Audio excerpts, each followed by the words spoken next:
Qué gusto estar aquí. Ahora estoy del otro lado del micrófono. Me siento muy honrada de poder compartir la palabra de Dios. Y siempre que me va a tocar compartir, la verdad es que me pongo un poco nerviosa o muy nerviosa. Bueno, siempre que va a empezar la alabanza me pongo nerviosa. Y bueno, es porque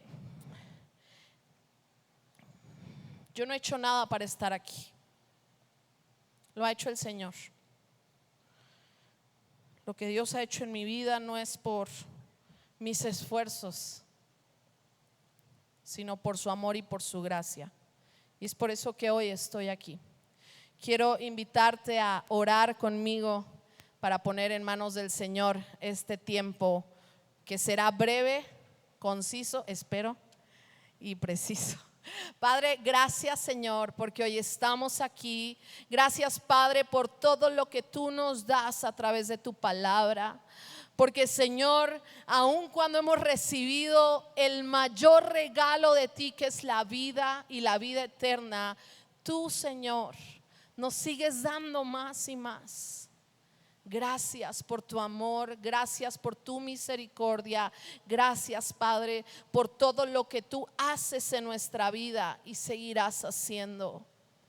Hoy Señor alineamos nuestro corazón, nuestra mente, nuestro espíritu al tuyo. Queremos ser moldeados por ti, queremos ser instruidos por ti. Te adoramos, Señor. Reconocemos que tú eres el dador de la verdad en nuestra vida, en nuestra familia, en todo lo que hacemos. En el nombre de Jesús. Amén y amén. Bien, bueno, para el que no me conozca, yo soy Sandy Angulo. Mucho gusto. Me siento muy honrada de estar aquí compartiendo la palabra de Dios. Soy Sandy Angulo, esposa de un guapo colombiano llamado Andrés Angulo. Que tengo que decir, mi amor, te amo. Si no, aprovecho y le digo aquí que todo México se entere. Bueno, saludo a aquellos que están hoy conectados también en línea. Yo sé que tú dices, oye, pero yo vi que la transmisión no está pasando en línea. Es verdad, es cierto, no estamos transmitiendo en vivo. Ya no estamos transmitiendo en vivo, estamos poniendo la transmisión un día después, porque conectarte a las 11:30 los domingos no es congregarnos. Congregarnos es lo que estás haciendo tú aquí. Estamos reuniéndonos, congregándonos. Y eso es lo que celebramos en este tiempo. Así que la transmisión está a tu disposición un día después para que puedas escuchar de nuevo la prédica, para que puedas compartirla, para que puedas escucharla cuantas veces quieras. Estaba cuando me enteré que me tocaba compartir. Yo dije, Señor, ¿de qué quieres que comparte? Estoy viviendo varios procesos y por favor dime como que cuál es el que quieres que comparta. Y me trajo como en un ping-pong de situaciones y de cosas en las que trabajó en mi corazón y en las que me habló mucho sobre lo que Él quería que yo compartiera. Y yo quiero... Hoy estamos celebrando algo especial, ¿cierto? ¿Qué estamos celebrando? ¿Qué estamos celebrando? El cierre del módulo, ¿verdad? Módulo 3, módulo 1, level 1 de Next. Hoy estamos celebrando varias cosas y es muy emocionante el cierre de cada módulo por todo lo que Dios va haciendo en nuestras vidas. Y yo quiero decirte una cosa que a mí me sucedió cuando comencé en el módulo 1.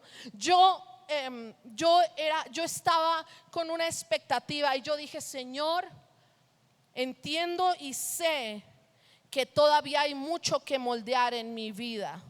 Quiero que me moldees, quiero que me hables, voy a disponer todo de mí en este programa, en este tiempo, para que tú puedas seguir moldeando mi corazón, sanando lo que tenga que sanarse, arreglando lo que tenga que arreglarse. Y definitivamente el Señor me tomó la palabra y me di cuenta de muchas más cosas de las que yo pensaba que había que arreglar. Y sabes, no hay mayor mentira, y la he escuchado mucho, que decir, no, es que una vez que conocemos a Cristo ya no hay nada que arreglar, no hay nada que buscar arreglar, porque ya Él ya hizo todo por mí. Y lo he escuchado. He escuchado de gente que dice, no, a mí Dios no me tiene que sanar de nada, a mí ya me sanó cuando acepté a Jesús en mi corazón como mi Salvador. No hay mayor mentira, porque la palabra de Dios dice que tenemos, miren, dice que nos neguemos a nosotros mismos. ¿Cuántas veces? Cada día. O sea, eso quiere decir que hay un proceso diario. Dice que renovemos nuestra mente. En todo momento tenemos que renovar nuestra mente. En todo momento tenemos que estar buscando la guianza del Señor, su palabra. ¿A cuántos les ha pasado que están leyendo la Biblia y de repente dicen, ay, esto no lo había visto? Ya había pasado por aquí, pero como que esto no me había hecho este clic. ¿Cuántas veces pasa eso? Entonces Dios está todo el tiempo enseñándonos. ¿Qué quiere decir eso? ¿Que la palabra de Dios cambia? No, no quiere decir eso. Quiere decir que conforme avanzamos en nuestra vida, en nuestro caminar con el Señor, vamos madurando y vamos viendo las cosas y se van revelando a nosotros más y más cosas. Es por ello que es importante que sigamos creciendo. Es por ello que es importante que tengamos esta humildad de decir, Señor, sigue moldeándome. Porque luego decimos, no, esto es para nuevos. Esto es para aquellos que apenas llevan un poquito en el Señor. Pero no, el Señor todo el tiempo nos está hablando. Por eso está una escuela de discípulos a las 9 de la mañana, para que aprendamos cada vez más. Podemos tener una actitud de decir, yo ya me las sé todas, pero no es verdad. Siempre hay algo que aprender. Siempre hay algo que aprender.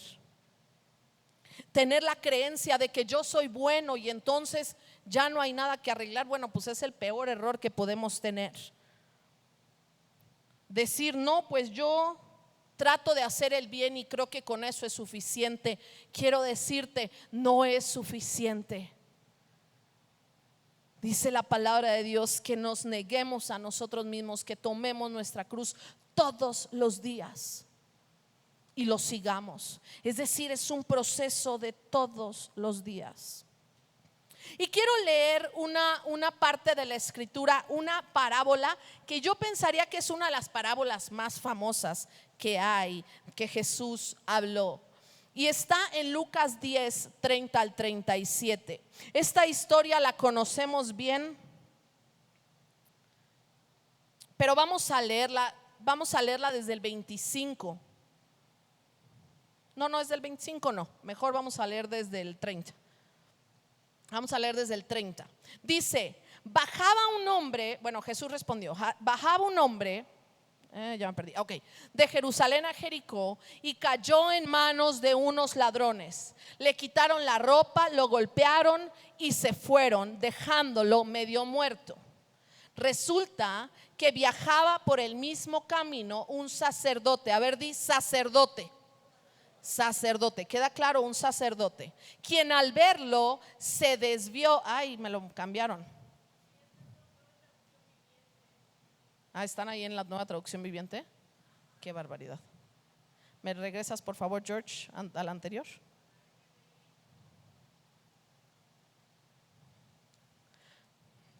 ¿Me prestas mi Biblia? Gracias.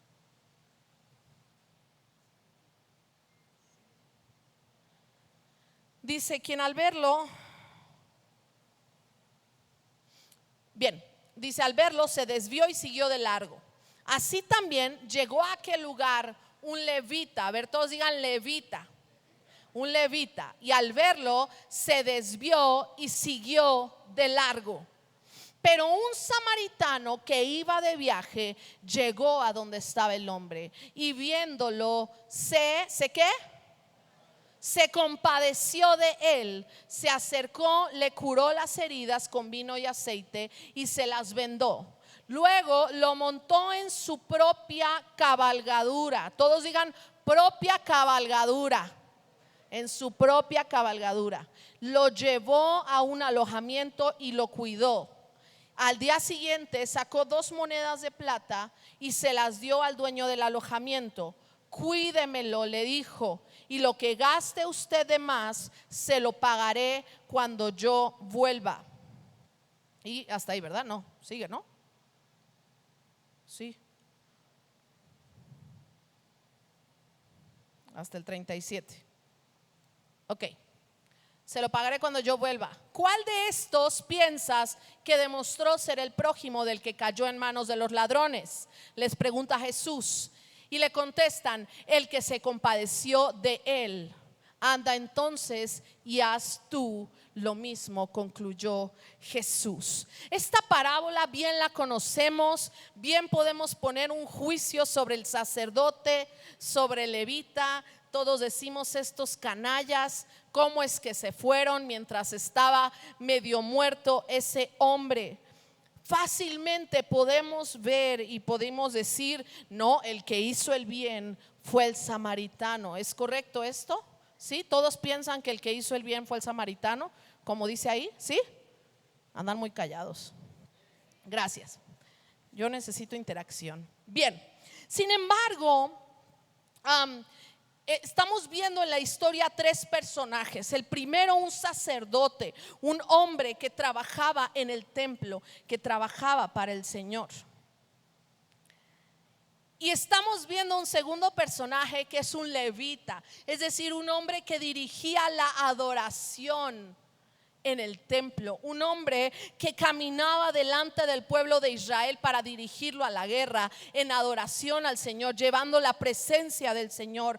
Dos hombres que cuando tú los ves, cuando tú sabes que además obviamente Jesús es completamente intencional para dar este ejemplo, escuchas y dices, si yo sé que es un sacerdote, si yo sé que es un levita, son hombres de Dios. Pero ¿por qué ellos decidieron no ayudar a este hombre? Porque ellos decidieron no acercarse. Cuando tú meditas sobre esto y sabes cómo era la ley judía, la ley del pueblo de Israel, sabes, dice la palabra, que ellos no podían tocar un muerto. Decía que si ellos tocaban un cadáver, ellos pasaban a estar impuros. Y tenían que pasar por un proceso de purificación para poder seguir haciendo lo que estaban haciendo. Ellos pensaban que estaba muerto porque dice que estaba ahí medio muerto, dice que parecía que estaba muerto. Y ellos al pensar esto seguramente pensaron, no hombre, ¿para qué me acerco? Después me voy a contaminar yo, después voy a tener que pasar por todo este proceso de purificación, todo este ritual, no voy a poder llegar a hacer todos mis compromisos, los cuales son muy importantes. Y después aparece este tercer personaje de la Biblia, que vuelvo a insistir que Jesús es completamente intencional al hablar incluso de su nacionalidad, porque los samaritanos eran considerados ciudadanos de segunda, no eran como los judíos. Los judíos los veían como para abajo, eran menospreciados. Este ciudadano considerado de segunda, dice la palabra de Dios que es movido ¿a qué? ¿Se acuerdan esa palabra cuál? A misericordia. Dice que es movido a misericordia. Mientras yo preparaba esta palabra, hablando con mi esposo y compartiendo un poco con él, me dijo, ¿por qué no te metes a ver los significados griegos y latinos? Me sentí Marco Villanueva y mi papá buscando todas las etimologías. Y misericordia quiere decir un amor desde las entrañas, es decir, desde lo más profundo. Es un amor que viene desde lo más profundo, un amor que te impulsa muy desde adentro a una acción, un amor que duele. Cuando el día de ayer les contaba una historia a unas personas con las que estaba hablando de cuando me operaron de la vesícula. Y cuando me operaron de la vesícula me pusieron un tubo aquí porque necesitaban hacerme otro estudio. Y cuando me fueron a hacer el estudio se habían equivocado los doctores y habían metido mucho el tubito por aquí. Y entonces me lo tuvieron que sacar así sin anestesia. Me lo fueron sacando.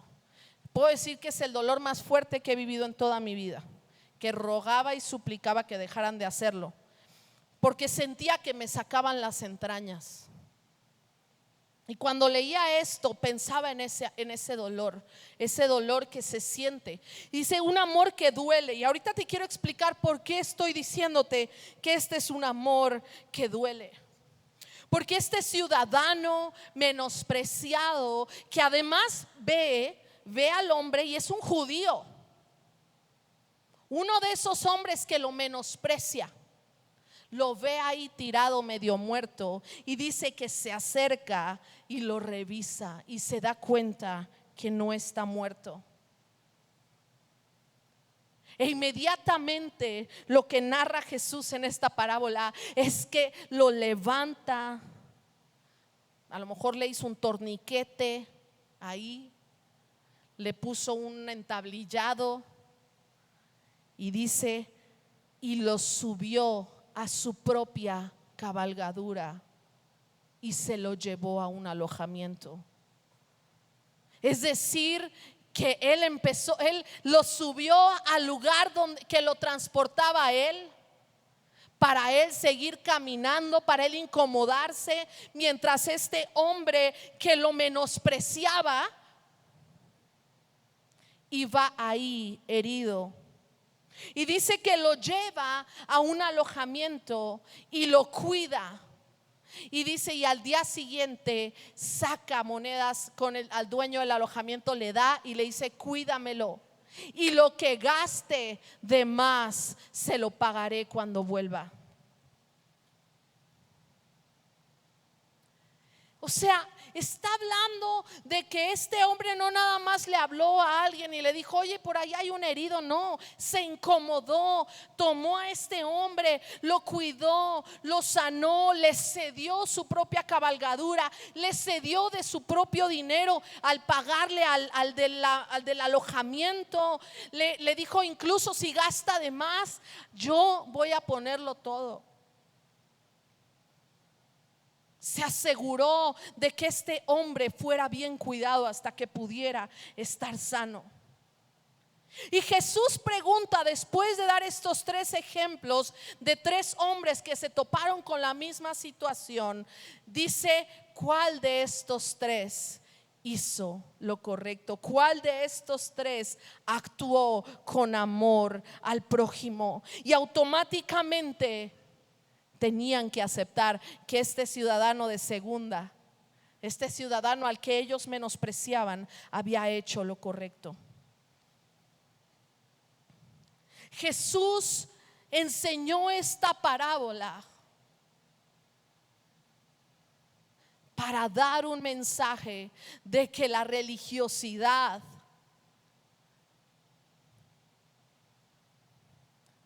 que carece de misericordia es inaceptable. Jesús dio un mensaje de que de nada servía que estos hombres se cuidaran para no contaminarse, para poder llegar a hacer su servicio al templo o a donde quiera que fueran. De nada servía porque no habían mostrado misericordia y amor para este hombre que estaba medio muerto. Lo que desprecia a Dios son nuestras acciones de religiosidad sin misericordia. Una religión sin una verdadera acción. ¿Cuántas veces Jesús enseñó esto? El sacerdote y el levita, por obedecer la ley, transgredieron un mandamiento que era el segundo más importante para el Señor: amar a su prójimo como a ellos mismos. Los incomodaba. Tenían que pasar por un ritual, tenían que incomodarse, iban a llegar tarde. ¿Cómo podían hacer eso? ¿Cómo podían sacrificar todo eso? Qué terrible es que lleguemos un día a la presencia del Señor diciendo: mira, pero yo vengo bien puro, bien purificado, no tuve que pasar por ningún ritual, aquí vengo listo. Pero no hubo misericordia en nuestra vida. No hubo misericordia en nuestra vida para poder entender que nosotros, los hijos de Dios, somos los que venimos a manifestar el reino de Dios en la tierra. Y manifestar el reino de Dios en la tierra es mostrar misericordia y amor para aquellos que no pertenecen al reino. Es mostrar misericordia y amor para los demás que pertenecen al reino. Ese es nuestro propósito. ¿De qué sirve que vengamos todos los domingos y nos sentemos ahí a escuchar si no llevamos a la práctica con misericordia todo lo que el Señor nos enseña en su palabra? Hay un versículo muy conocido que viene en Mateo 11:12. Podemos hasta decirlo de memoria una vez que decimos las primeras palabras, pero dice que el reino de los cielos, ¿qué? Sufre violencia. ¿Y qué más? Y los violentos lo arrebatan. Fíjense, ahí le decía hoy a uno de mis hijos hoy que todo este tiempo he estado interpretando de una manera ese versículo, y ayer que me puse a comparar las versiones dije: ay, ¿qué nos estaba hablando ahí el Señor? No voy a venir con ninguna doctrina rara, no te asustes. Dice que el reino de los cielos, Jesús les está diciendo, y dice: el reino de los cielos sufre violencia. Y dice, perdón, es que estoy aquí tratando de encontrarlo. Ok, dice, fíjense, en esta versión que es la NBI, dice así, dice: el reino de los cielos ha venido avanzando contra viento, no lo tienen, no, contra viento y marea. Y los que se esfuerzan logran aferrarse a él. Pero en otras versiones, y no es que cambie el significado, sino que habla un poco más. Si vemos las demás versiones, dice: y los violentos lo arrebatan. ¿Sabes? Estamos viviendo en un tiempo de violencia.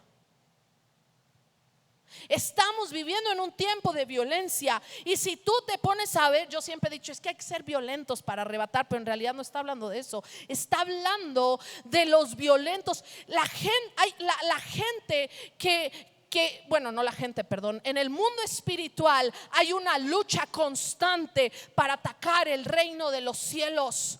Hay violencia y nosotros estamos sentados escuchando una prédica y saliendo y volviendo a nuestras vidas las mismas sin tener cambios, diciendo: yo ya no tengo nada que cambiar, yo actúo bien, yo actúo pues con tranquilidad, soy tranquilo, no tengo problemas con nadie. Y no dejamos que Dios siga moldeando nuestra vida para poder ir y actuar en misericordia, e ir y establecer el reino donde no está. Y dice ahí que el reino de los cielos sufre violencia. Dice que avanza contra viento y marea. Pero si nosotros estamos sentados, no vamos a avanzar. Si nosotros estamos sentados sin hacer nada, sin actuar, pensando nada más en nuestros rituales, en lo que tenemos que cumplir porque sabemos que es lo correcto. No, pues yo asisto a Celebremos, yo asisto a la Santa Cena. Todo eso es importante, es básico e importante. Pero si tú no lo haces desde un corazón diciendo: Señor, sigue transformando mi vida para que yo vaya y transforme allá afuera, los violentos de allá afuera, que es el mundo espiritual, sí van a venir y trastornar las cosas. Si nosotros nos salimos y peleamos contra viento y marea y entendemos, dice esta versión, que los que se esfuerzan logran aferrarse. Ese es nuestro llamado como hijos de Dios: a esforzarnos, a aferrarnos al reino de los cielos, a traer el reino de los cielos. Pero más adelante hay una palabra que verdaderamente me cimbró.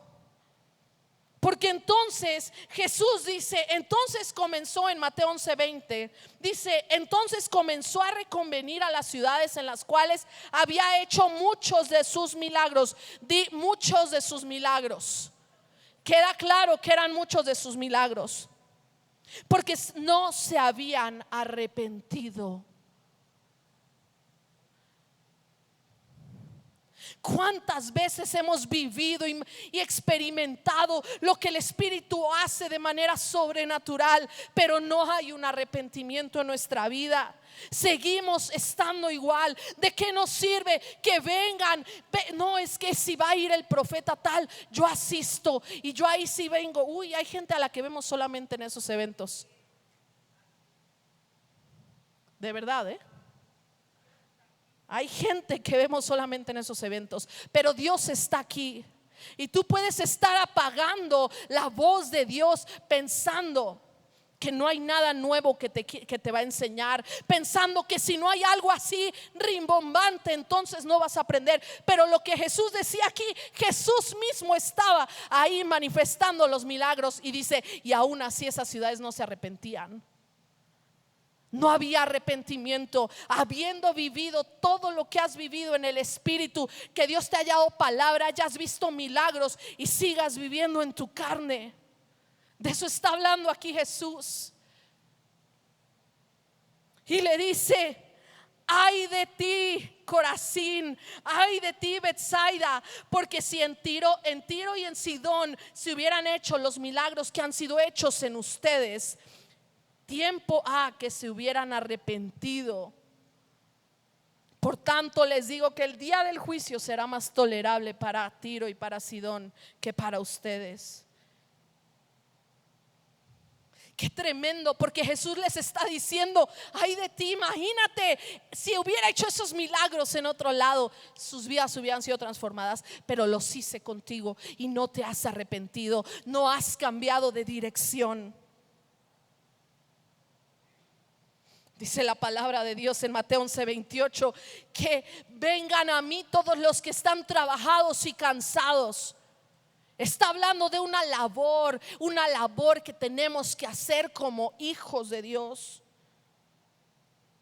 Dice, vengan a mí todos los que están cargados y cansados, porque yo los haré descansar. Lleven mi yugo, únanse a mí, caminen conmigo. Vamos a arar los caminos, vamos a allanar los caminos. Dice, lleven mi yugo y aprendan de mí, que soy manso y humilde de corazón, y hallarán descanso en sus almas. A veces estamos buscando el descanso en todo menos en Jesús. Pero Jesús no habla de que no hay que trabajar.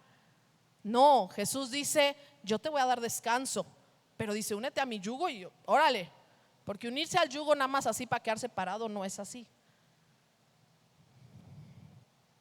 Y entonces Jesús está hablándole a las ciudades, y eso me llevó a irme a otro lugar donde venían los ayes de las ciudades.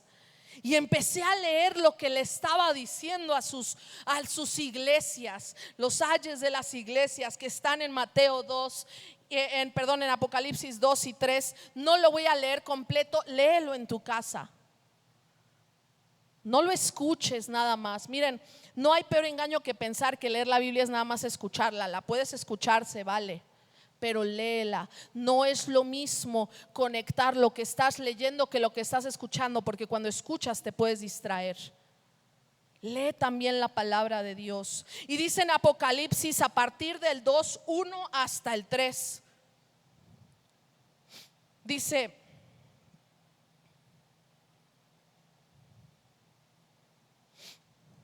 bien, dice así: conozco tus obras, le dice a la primera iglesia, la iglesia de Éfeso.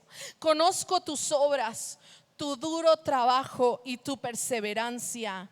Sé que no puedes soportar a los malvados. ¿Hasta ahí te están describiendo bien?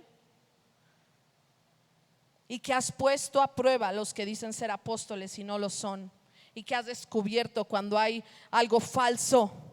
Has perseverado y sufrido por mi nombre sin desanimarte. Sin embargo, tengo en tu contra que has abandonado el primer amor. Recuerda de dónde has caído, de dónde te sacó el Señor. Dice: arrepiéntete y vuelve a practicar las obras que hacías al principio. Cuando el Señor nos rescató, vimos toda la podredumbre que teníamos, todo lo que el Señor hace, y entonces nos apasionamos, queremos hacer todo, nos volvemos locos, queremos movernos como locos, y después comenzamos a acostumbrarnos. Pero aquí dice: has perdido tu primer amor. Sí, pero fíjense bien lo que dice: sí, conozco tus obras. Es decir, es alguien que sigue trabajando. Dice: y tu perseverancia. Y sé que no soportas a los malvados, pero ya perdiste tu primer amor. Eso es lo que tengo en contra tuya. Que tienes obras, muchas obras, pero ya no amas ni te apasionas como antes. Apocalipsis 2:8 le habla a otra de las iglesias, la iglesia de Esmirna, y le dice: conozco tus sufrimientos y tu pobreza. Fíjense bien. Sin embargo, dice ahí, eres rico. Dice: sin embargo, eres rico. Sé cómo te calumnian los que se autodenominan judíos, es decir, los que viven la religión y no lo son. No tengas miedo de lo que estás por sufrir. O sea, Jesús está hablando de sufrimiento en esta vida. Qué gran error pensar que no vamos a vivir nada, que no vamos a sufrir nada. En este mundo tendremos aflicciones. Pero escucha la promesa cuando nosotros estamos metidos en el Señor, cuando estamos enfocados en Él. Dice: no tengas miedo de lo que estás por sufrir. Dice: incluso el diablo va a meter a algunos de ustedes en la cárcel. Muchas veces pensamos que cuando las cosas están yendo mal, a lo mejor me salí de la voluntad de Dios. Si tú estás siguiendo lo que el Señor te ha dicho, si tú tienes la visión clara y tú sigues caminando y de pronto encuentras tribulación, te dice el Señor: no tengas miedo. Porque dice: sé fiel hasta la muerte y yo te daré la ¿qué? La corona de vida. Y luego dice: el que tenga oídos para oír, que oiga. Nos está diciendo, si estás ahí, si estás escuchando lo que está diciendo el Señor. En Apocalipsis 2:12 en adelante le habla a la iglesia de Pérgamo y le dice: sé dónde vives, ahí donde Satanás tiene su trono. Sin embargo, sigues fiel a mi nombre. ¿Le suena conocido a lo que estamos viviendo hoy en día? No renegaste tu fe en mí, ni siquiera en los días en que Antipas, mi testigo fiel, sufrió la muerte en esa ciudad donde vive Satanás. Pero dice algo aquí. Dice: sin embargo, tengo unas cuantas cosas en tu contra. Toleras ahí a los que se aferran a la doctrina de Balaam. Dice: el que enseñó a poner tropiezos. Toleras también a los que sostienen la doctrina de los nicolaítas. Por lo tanto, arrepiéntete. De otra manera iré pronto a ti para pelear contra ellos con la espada de mi boca. El que tenga oídos para oír, que oiga. Estamos viviendo en tiempos fuertes. Estamos viviendo en tiempos donde la sociedad, que no saben y no entienden, porque dice la palabra de Dios que nuestra guerra no es contra carne ni sangre, es decir, no es contra la gente que no conoce a Dios, sino es todo lo que está detrás de ello, que es una guerra espiritual. Dice, sino contra potestades y principados que gobiernan los aires, que gobiernan las ciudades, que gobiernan en este momento desde los más altos mandos.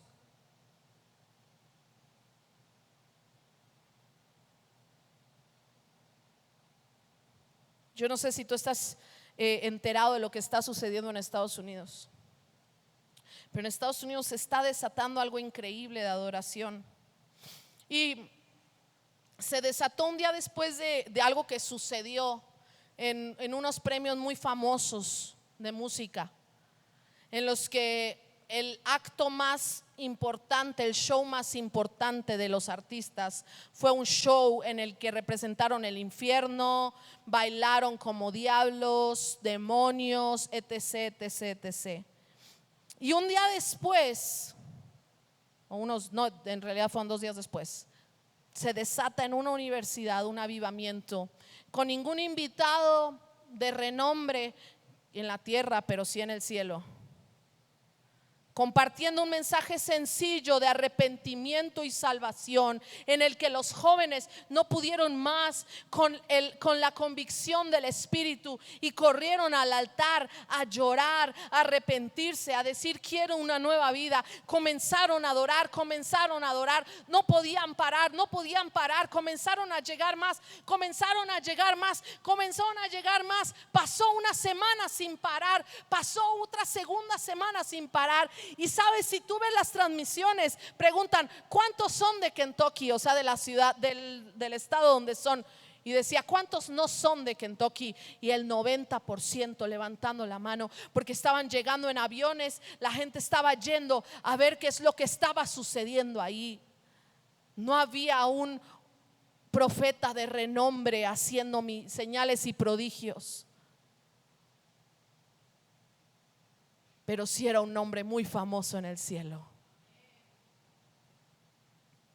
yendo en contra de lo que Satanás está queriendo establecer en esta tierra. Ya me vino a callar, ya sé lo que sientes. Te pido perdón públicamente te pido perdón, papá, por enviar a Jorge algunas veces. Él se envió solo. Bien, ya voy a terminar porque ya Jorge me presionó. Dice, no niegan. El reclamo de Dios ante ellos es: no niegas tu fe donde estás, pero tampoco peleas contra el enemigo.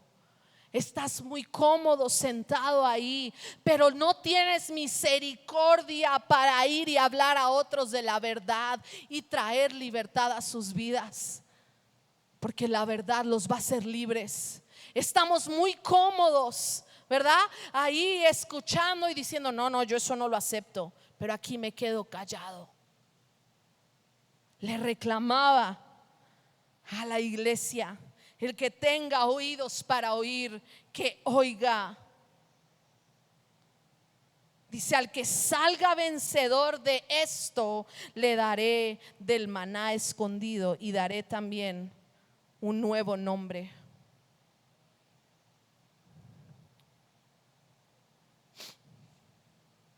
El Señor hablando, y habla contra la iglesia de Tiatira y dice, síguelo leyendo tú en casa, pero dice: conozco tus obras, tu amor, fe, servicio y perseverancia. Además sé que tus últimas obras son más abundantes que las primeras, o sea, has crecido más. Sin embargo, tengo en tu contra que toleras a Jezabel. Es decir, estás ahí, estás haciendo un servicio, sigues creciendo en el servicio, pero has tolerado el espíritu de Jezabel. Si no has leído sobre Jezabel, métete a leerlo en la Biblia. Rebelión, manipulación, un deseo de controlar las cosas y no dejárselas a él, mentira, engaño, arrogancia. Toleras todo eso y eso te reclama el Señor. Dice: arrepiéntete de ver a aquellos que cometen inmoralidad sexual y no haces nada. Es decir, estás en la obra, pero estás metido en cosas que no debes. Estás solapando el adulterio de otros. Y a lo mejor dices, no, yo no sé de nadie que engaña a su esposo o a su esposa. Pero sabes, también está el adulterio de engañar a Dios, de creer que engañamos a Dios, de decir que estamos con Dios, pero estamos también con otros dioses con D minúscula. Podría continuar, amados. Hay mucho que habla en las iglesias. Pero en Apocalipsis 3 del 1 al 6 dice, parece que estás vivo, pero estás muerto. Le reclama a la iglesia, parece que estás viva, pero estás muerta. Puedes venirte a parar en un tiempo en el que el Espíritu Santo se está moviendo y tú estás ahí simplemente parado.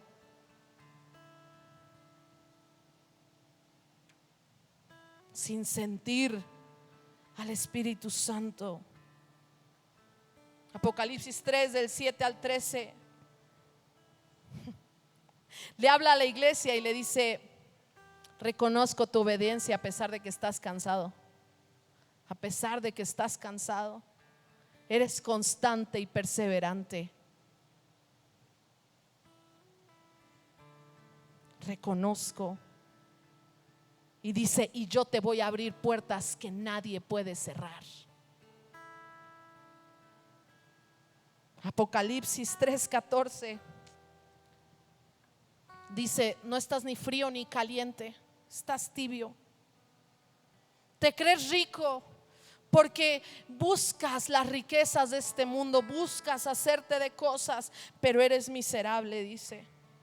Busca en mí la riqueza para vestirte. Busca en mí la riqueza para poner colirio en tus ojos y recobrar la vista que has perdido. Porque Dios ama al que disciplina. Yo estoy a la puerta y llamo. El que quiere abrir la puerta, yo entraré y cenaré con él y él conmigo. El Señor nos está llevando a entender que nosotros tenemos que aferrarnos al reino de los cielos, actuar en misericordia y amor. Dicen, un amor que sale de las entrañas, un amor que incomoda, un amor que duele. Un amor que duele. Pero Dios nos promete que lo que viene es una vida eterna a su lado. ¿A cuántos te vas a llevar contigo con esa misericordia? ¿Por cuántos te vas a incomodar y te vas a bajar de tu propia cabalgadura para subir a otros y tú caminar a su lado? Es tiempo de incomodarnos. Es tiempo de incomodarnos. Es tiempo de dejar de pensar que no tenemos que seguir creciendo, avanzando, seguir incomodándose y diciendo, Señor, tú guíame, dame dirección para avanzar hacia donde tú quieres que yo avance. Viene un año lleno de cosas, no de actividades, sino lleno de crecimiento.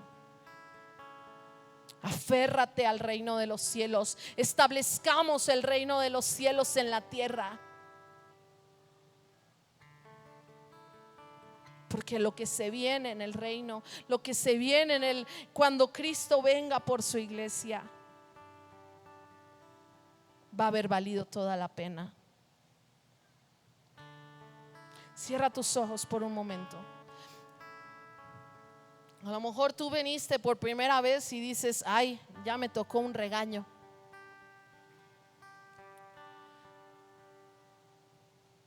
Lo que nos mueve es Jesús y su amor. Lo que nos mueve es lo que Él hizo por nosotros. Lo que nos mueve es que a Él le debemos todo.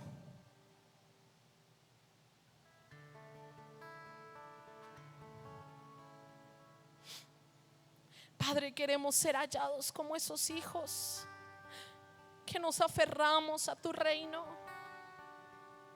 que nos aferramos a establecerlo en esta tierra. Padre, queremos ser esos hijos que no se han enfriado, que no han tapado sus oídos a tu guianza, sino queremos ser esos hijos que siguen creciendo, que siguen teniendo humildad para recibir tu enseñanza, que cada día se niegan a sí mismos para seguirte a ti. Queremos ser esos hijos. Habla a nuestro corazón, Señor. Trae arrepentimiento a nuestra vida. Yo no quiero pedirte que tú te pongas de pie, pero si hoy tú has sentido convicción de pecado en tu vida sobre alguno de estos reclamos que Jesús le hacía a sus hijos, a su iglesia, ahí en tu lugar, tú habla con Él. Reconozco, Señor, que he fallado. Reconozco que en esto yo he dejado mi primer amor. Reconozco que de pronto hago las cosas por hacerlas y ya no me apasiona. Reconozco que a veces me he quedado callado sabiendo que algo no está bien.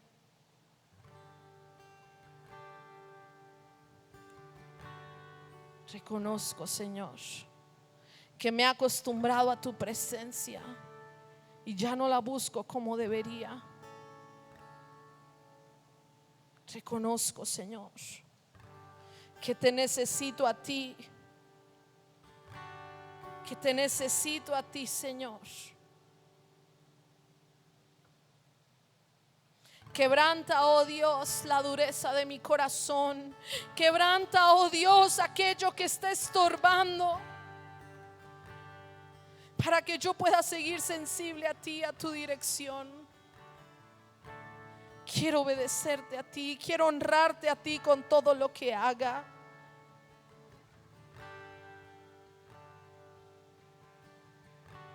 Quiero aferrarme a ti. Quiero aferrarme a ti. Quiero unirme a tu yugo y caminar en ti, Señor, contigo, contra viento y marea.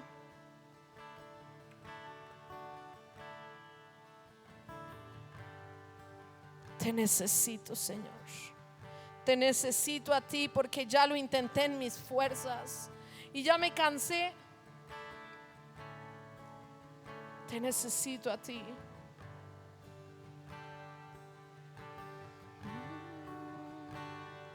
Oh Padre, te doy gracias por tu palabra. Te doy gracias por lo que tú haces en nosotros. Padre, yo te pido que esta palabra, Señor, siga siendo, Señor, eco en nuestro corazón. Siga siendo eco en nuestros oídos, Señor. Siga, Señor, retumbando en nosotros para traer los cambios que tú deseas traer en nuestra vida. Los cambios que a veces ya no vemos, Señor, porque nos hemos endurecido, porque hemos tapado nuestros ojos, hemos decidido voltear hacia otro lado porque es más cómodo.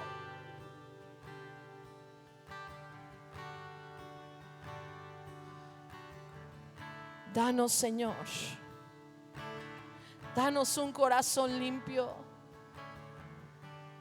un corazón, Señor, que te escuche a ti. Y si tú hoy estás aquí por primera vez, o a lo mejor es tu segunda vez, pero tú dices: yo no tengo ese Jesús como el Rey de mi vida, como mi Señor, como mi Salvador. Y tú hoy quieres conocer a Jesús como tu Salvador, aquel que da la vida eterna, aquel que te hace libre con su verdad, la única verdad. Si tú quieres conocer a Dios a través de Jesús, que es el único camino, si tú estás aquí hoy, levanta tu mano para que podamos orar por ti. Si hay alguien aquí que esté buscando conocer a Jesús, gracias, veo tu mano.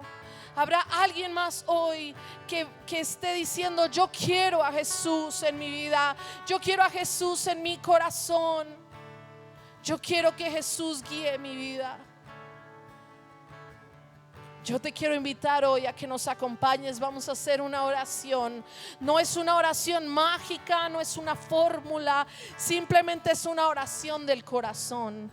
Y yo te quiero invitar a que tú la hagas junto conmigo, junto con todos. Vamos a hacer esta oración. Señor Jesús, yo te doy gracias por tu amor que me trajo aquí hoy. Reconozco que soy pecador. Reconozco que estaba muerto en mis pecados. Hoy acepto el sacrificio que tú, Jesús, hiciste en la cruz. Hoy te recibo como mi Señor y como mi Salvador. Escribe mi nombre en el libro de la vida. Gracias, en el nombre de Jesús. Amén y amén. Estamos terminando este tiempo